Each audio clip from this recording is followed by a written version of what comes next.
Юрий и Галина Семеновы из Моздока в Нальчик переехали около 30 лет назад. Отдавая дань уважения местным традициям, не забывают и о своих. Хозяйка зажигает свечи рядом с иконой Богородицы и накрывает на стол. А глава семьи вспоминает о том, как в детстве, в ночь перед Рождеством, в родном городе ходили с друзьями поздравлять соседей. Вечером начинали, а там уже расцветало. Утром уже мы вот так все обходили. А если прошли, там, если там пожилой, не будить, неудобно может, будить да, или что? он обижался.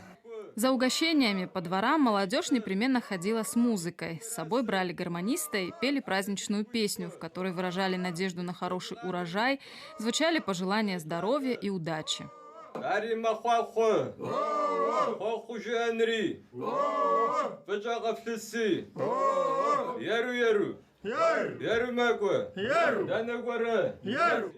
А на столе отварная индейка, махсыма и три пышки – это хлеб домашней выпечки.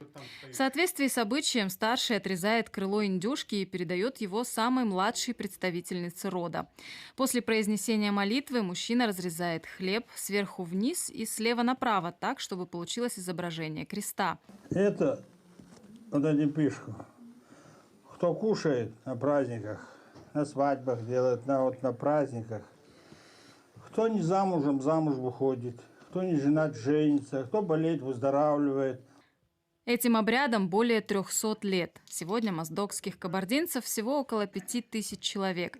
И где бы ни жили, они хранят и передают новому поколению знания о своих традициях и обычаях.